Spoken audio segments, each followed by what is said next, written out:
Taurus friends, I'm Annie Botticelli, and welcome to my Taurus November 2025 Astrology Horoscope Forecast. In this report, I'm going to go over the details of what it will be like to be a Taurus this month.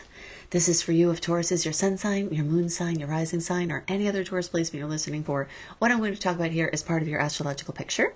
Very late degree Taurus friends, so birthdays like May 15th through the rest of the sign, or 23 degree Taurus placements through the rest of the sign. I suggest you additionally listen to my Gemini report, as you Taur and I cuspy friends will benefit from both readings.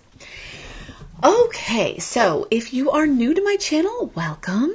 I'm Annie Botticelli. I've been an astrology teacher for decades, and I've been a YouTuber consistently every month for 13 years. And I'd like to show you not only what may happen, but why. So you will learn some astrology here as we move along. I'm going to give you a lot of dates this month. This report is actually very rich in dates. So if you want to write down things, if you don't have something to write on now, you may want to come back with a calendar, or if you want some written points of what I'm talking about, plus more of the sweet and salty dates, meaning the great aspects and the ones that are not so great, grab your free report at anniehelpsyou.com. Okay, so let's talk about some overriding layers this month. With astrology, it's all about layers. We can have, or you can consider them like currents that are feeding into a sea of experience. And those currents may be different temperatures or have different kind of creatures in them, or different depths of, the land that the water is over. So it's very rich with experience. So I like to think about things in layers, and these things are happening all at the same time. So we've got this month, we're out of eclipse season. Thank goodness we went through the Pisces Virgo eclipse cycle again, and that lit up August, September, even into October with a lot of change. Now those eclipses are in good aspect for your Taurus placement, but you're more than just your Taurus placement. So, I don't know how they affected you, but whatever it is, now we're moving on from that time of those big shocks and upsets and trajectory shifts that came from those eclipses. Not to say you'll never have those experiences again, of course, but just if they were eclipse related, we had kind of a heating up of that, right? So this is dying down into the new normal that comes from after the kind of the aftermath of those eclipses. Also, we have more sweet aspects compared to salty ones this month for the first time in a while. That will flavor the month with 14 sweet aspects. I will go over 2 of those nice aspects here, and if you want the rest of them, you can grab that report at anniehelpsyou.com, and that's a free report. And so there will be fewer road bumps interfering, nuisance aspects this month, which will be great. And so that's very exciting. And then, of course, we've got Mercury retrograde. So I will wind up giving you dates for that and give you a great analogy that will help you better understand the retrograde cycle, how to use it, how it will feel, what you can do with it, how to make the most of it for now and forevermore whenever there's a retrograde cycle. Okay, so that analogy will be very helpful for you. But first, I want to talk about the zodiac stars of the month and talk about what that looks like for Taurus. Scorpio is one of our big zodiac stars. That's your opposing sign that has extra power for you. We've got Venus moving into Scorpio at the beginning of the month. We've got the Sun there, Mars there just for a bit there, Lilith moving quickly as well. Mercury starts out the month in Sag, but it will retrograde back into Scorpio. Then of the days around the 19th, we have a new moon at 28 degrees of Scorpio as well. So this is a very emotional time. I'm calling the energy combination between this Scorpio energy and this Sag energy this month, the labyrinth and the lantern. So the Scorpio energy is the labyrinth. It's the maze. It's the emotional maze that you will be going through. This is a time for deep emotional connections with people. Important conversations are going to happen with you and other people at this time. Important arrangements are going to seek to be made.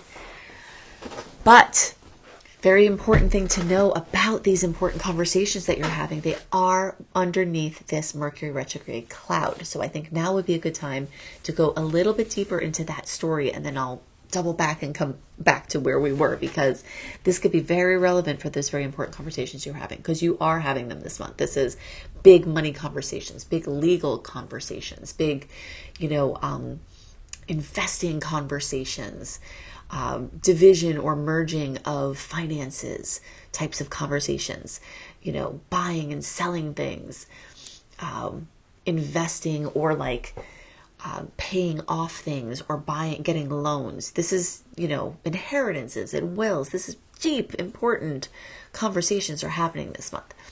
And that Scorpio energy is very emotional. Now, it is in a good elemental synastry with Taurus. Taurus is an earth sign. Earth and water flow together really well. They're complementary. But it will be very emotional and very important and very deep. And it can be very empowering. So all of this is going on underneath the Mercury retrograde umbrella. So let's talk about the dates. October 21st is the pre-shadow retrograde transit. Things will start to turn. The tides turn on that day. It's a very important day. November 9th is when Mercury actually goes retrograde. And the 29th is when Mercury goes direct. Now, it will take until December 17th for Mercury to regain its full footing. All right. So now I'm going to give you this analogy because I promise if you just wait through this for a minute with me, you will forevermore better understand what the heck a pre-shadow period means, what the heck a post-shadow period means, why you should care about that, and what it is like every point along a retrograde juncture. Okay, so we have Mercury retrograde half of our lives, not at once, but 6 months of the year we're in a shadow period or a retrograde. So this is a beautiful time where we get to get more present with things going on. It's not as great for trying to plan for the future, for like making decisions, but it is great for trying things on or having the conversations, having the hypotheticals come out in discussion, thinking about, talking about, but not necessarily making the actual plans yet. All right. So October 21st is like, okay, so I'm going to do my car analogy, like you're going to make a U-turn. Before October 21st, you're flowing beautifully with the flow of traffic. Everyone's going around the same speed. Things are flowing. That's what happens when we have a period of open stars, as we did from the end of August until this end of October. As of October 21st, you realize you need to make a U-turn. You're trying to get across lanes of rushing traffic and slowing down while you're moving across. It gets super awkward. That lasts in the pre-shadow period. October 21st through November 9th, in this case, is where that pre-shadow period is. Things are starting to slow down. Things are getting weird and chaotic. Communication's breaking down. Appliances are breaking down. Plans are getting called into question. Everybody's doubting everything. It's hard not only to plan for the future, but also for the day or the day ahead. Everything gets very current. And that's a really great practice for us with so many distractions, to be able to just get back into the moment, which I really see a beautiful opportunity that Mercury retrograde gives us, is to just deal with what's in front of you. The conversation comes up, you're in the conversation. The car is squeaking, you need to deal with the car. Those things that you put off because you've been trying to do these bigger types of things for the future and planning out, now gets pulled front and center. Okay, so in the days around the 9th of November, this is you getting to the median, and it's so awkward and uncomfortable and dangerous. So in the days around the 9th, it's like you positioning yourself in the median to be able to see the traffic that's coming behind you, to not get clipped by the traffic, but to not get clipped by the traffic going the other direction. Super awkward stationing here. Okay, that is now you in the median waiting for a break to get into the flow of the traffic going the other way. November 9th through the 29th, that's it. You're there waiting. Things are not moving the way you want them to, but things are moving all around you. You just can't seem to get into the flow. And that lasts for that whole time. Now, you can have two different experiences in this particular median analogy, and this will translate out to this month as well, or any other months that are retrograde types of months. You could either get aggravated, stressed, trying to get out, nudging out a little bit, aggravated that you can't get back into traffic, trying to make it happen. Or you could listen to a podcast or something that you like and wait for your opportunity while you're relaxed and not worried about the time that it's taking. Making that switch in your minds can completely help you forevermore to have a better Mercury retrograde cycle, because I promise you this will come up in so many instances, if not this time around, next time, and usually it comes up every time. Okay, so the days are on the 29th. Now you have your window to jump back out into traffic, going the direction you want. You have the opportunity to go, but everything else is still going faster around you. You're not going very fast. It's super awkward, a little bit dangerous again. The days are on the 29th. And then it takes up to December 17th until you get back in the flow, going with the flow of traffic the way you were. That's the post-retrograde shadow transit period. And every day you move, advance through that, things are becoming lighter in that department. Okay? So that's what it will be like. The more you can leave things in pencil instead of pen, the more you can say maybe instead of yes, the more you leave yourself open for last minute magic and leave yourself as unscheduled as possible, unless there's something that really needs to be done. You will be happier. And that will lay you open to more inspiration that's going to come from this Sagittarius energy, which I'm about to get to. All right, so now out of this Mercury retrograde web, that's what I was talking about. I don't want to forget now, I remember. The reason why I went off on this divergence was to tell you about the conversations you're having because of the 7th house and 8th house focus, plus all the Sag placements are in your 8th house, which is ruled by Scorpio. So you've got the Scorpio transits, and then you've got the Sagittarius transits through your 8th house of Scorpio.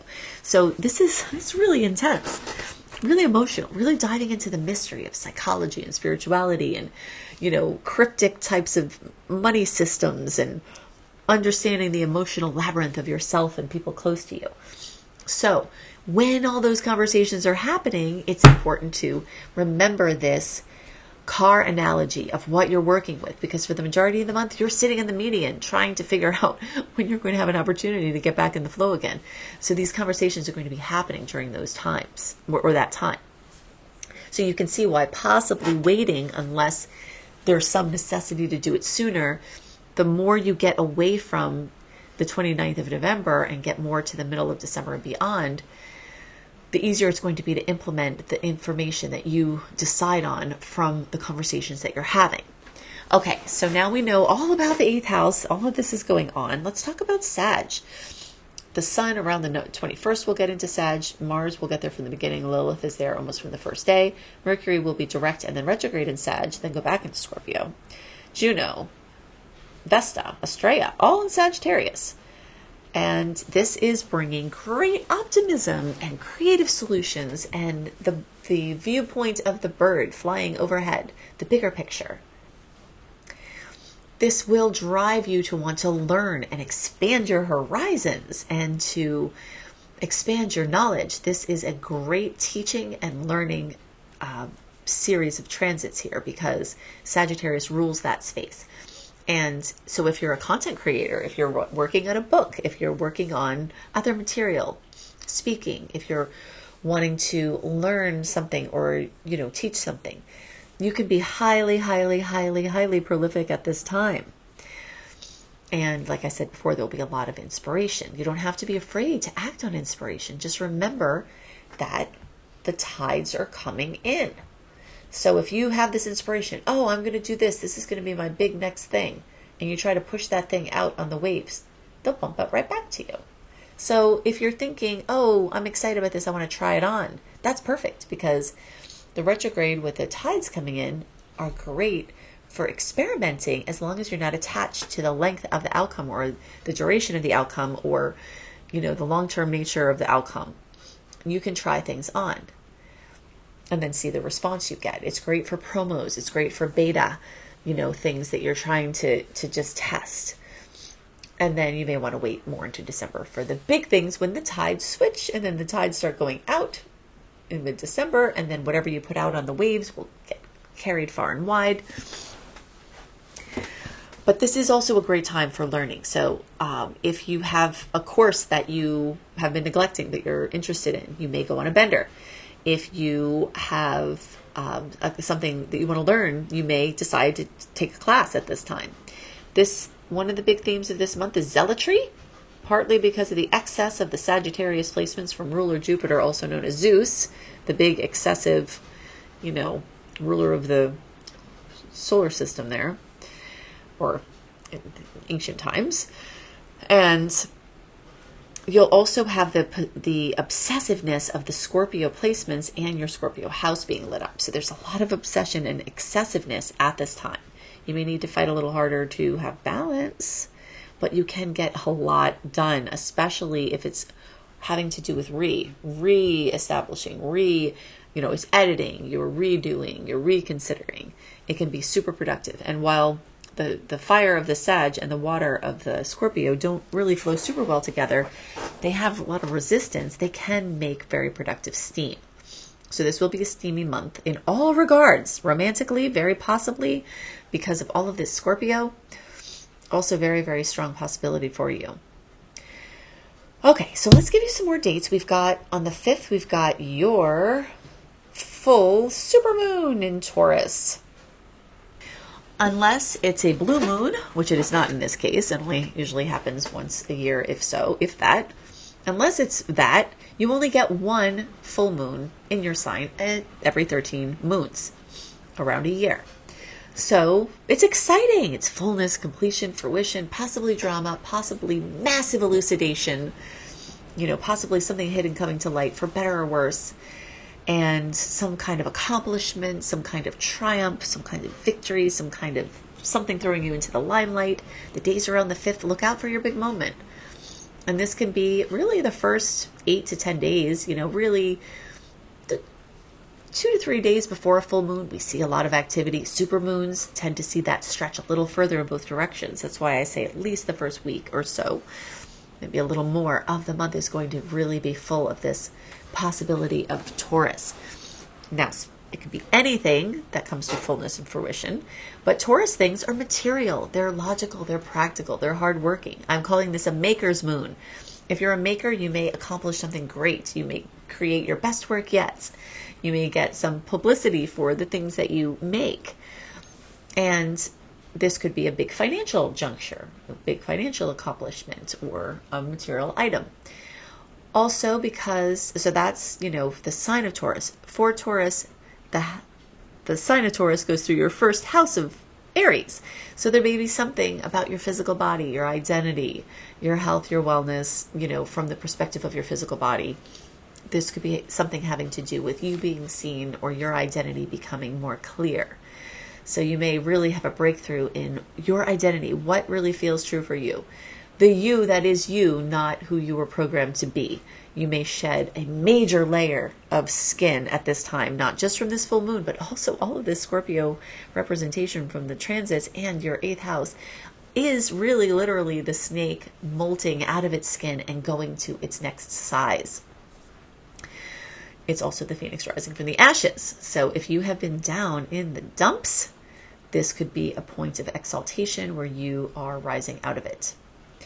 In the days around November 11th, we've got Jupiter going retrograde. So Jupiter has been blazing through your 3rd house. It's been enhancing everything Cancer for everybody.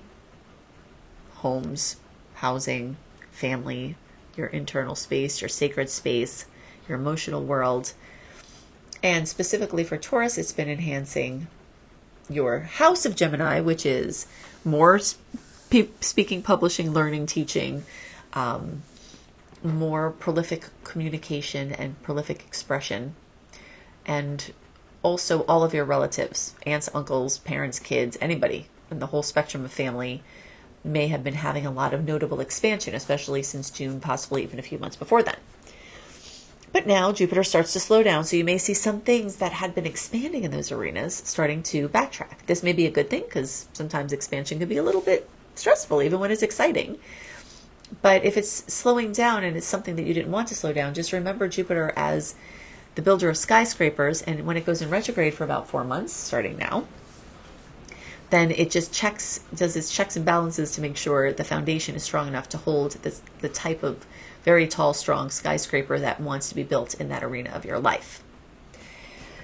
Okay, so while the retrograde and Mercury and Jupiter are bringing some things back, dialing some things back, the Saturn going direct in the days around the 27th are going to move some things forward. Long-term things you've been working on for a while may start to come to light. This may have to do with any area of life. Saturn does rule career and employment. You may see advancement there. Specifically for Taurus, this Pisces energy is in your 11th house of friendships and community and networking. You may see advancement there. You may see advancement in Pisces, your psychological realm, spiritual realm, the unconscious mind, your intuition, something lighting up at this point. Now, I told you we go over two nice aspects. One of them happens in the days around the 19th, where that Scorpio moon is. There's also a trine with Mercury in Scorpio and Neptune in Pisces. So this, this inner world is really getting a boost at this time, and you may see some inner development occurring, and inspiration and artistic expression, be very pronounced through various junctures throughout the month. But this is another one here in the middle of the month, in the days around the 19th. My favorite aspect, one of my all-time favorite aspects, is happening on the 26th, maybe the days before and after as well. Venus trine Jupiter. Jupiter is the great expander, the bringer of luck. And it's called the Great Benefic. It brings benevolence. It's all about growth and expansion and broadening horizons. And in the most amazing aspects in all of astrology, the trine, Venus, which rules love, beauty, money, relationships, self-esteem, those two coming together can be really great, really lucky. You can win stuff. You can get lucky in love. You can get lucky in finances. You may have a breakthrough. Money may come in, and that's happening in the days around the 26th. So if you want more of the dates, grab your free monthly written star report. Very detailed. I put a lot of time into this at anniehelpsyou.com. If you want to learn astrology, I also have mini lessons through the same place. You get the written star report there at anniehelpsyou.com.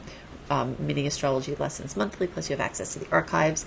If you want a more comprehensive system to learn astrology, if the thing that you're on a bender about, the thing that you want to learn, the thing that you want to be a zealot about is astrology, I can help you, because I'm also an astrology zealot, if you didn't notice. You can see my astrology mastery certification course at beastropro.com, beastropro.com. If you want my take on the outer planet transits in your chart personally, plus I have another great personalized report, you can check out those at anniebclarity.com, Annie, the letter B, clarity.com. I hope you have a wonderful month, and I'll see you next month. Bye.